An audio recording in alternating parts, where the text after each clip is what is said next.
일타 강사로 유명한 박광일 씨가 경쟁 강사를 비하하는 댓글을 홍보 대행사 댓글 업체까지 차려서 한 것이 경찰에 의해 적발됐습니다.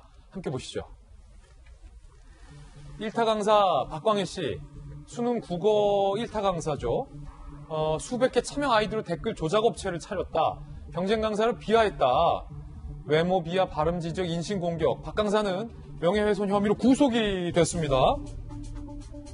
박광일 씨를 강사로 두었던 대입학원은 박 강사 콘텐츠 제공을 잠정 중단하기로 했고 전액 환불 조치하겠다.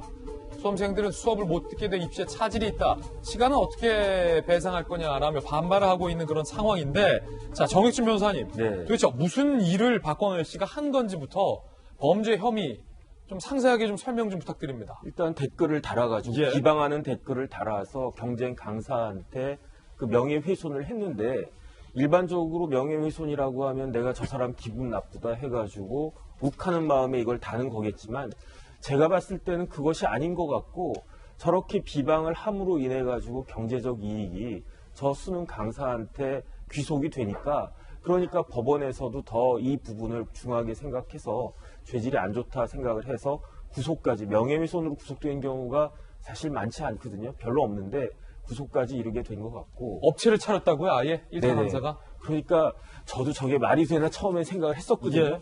왜냐하면 뭐 김용주 전 의원님이나 다 저희나 과외 금지 세대여가지고 학원이란 데를 뭐 이렇게 대학 가가지고 영어학원이나 다녔지 저런 그 뭐야 입시학원을 다닌 기억이 없는데, 예. 그래서 저희는 감이 없어요. 근데 우리 애들이 한 명은 삼수하고 또 하나 재수하고 그러느라고 이제 학원 강사들이 돈을 많이 버는구나. 예. 근데 돈을 많이 버는 게 뭐 1, 2억 몇 억 그렇게 버는 게 아니고 몇십억 버는 게 아니고 몇백억대의 돈을 버는 강사들이 있구나. 스타 강사들이 몇백억을 번다고요? 스타 강사들이 몇백억을 번대요. 그러니까 그래가지고 저렇게 업체를 차릴 수가 있다? 업체를 차릴 수도 있고 차릴 필요성도 있고. 그래서 다른 건 몰라도 뭐 잘 가르치고 뭐 그 세대에 맞추어가지고 돈 버는 건 상관이 없는데, 불법적인 범죄 행위로 인해서 저런 수익을 얻겠다라고 하는 것에 대해서는 일벌백계가 반드시 필요하다. 예.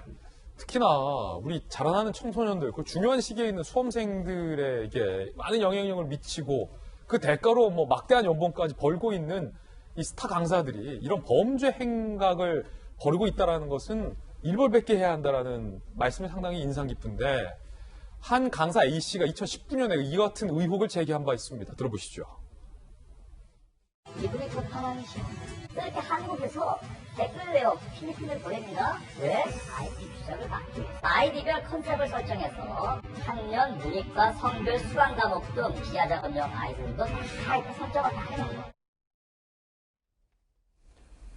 아니, 해외로까지 이 서버를 운용하면서까지 상대를 비방했다라는 제보가 나온 건데, 김연아 의원님, 이거 무슨 뭐 첩보 영화도 아니고 꼭 그렇게까지 해야 됩니까? 잘 나가는 강사가? 그러니까 왜 저랬을까요? 저는 가만히 생각해 보니까 저게 경제적인 이익하고 굉장히 직결된다고 생각을 합니다. 요즘 아이들이 그 강사를 선정할 때 예고편도 보여주고요. 또 수강생이 얼마나 많은지도 보고 뭐 이렇게 여러 가지 형태로 일종의, 아까 오늘 저희가 계속 상품 산다고 얘기를 하는데, 이 학원에 수강하는 것도 약간 상품을 고르듯이 하고 있습니다.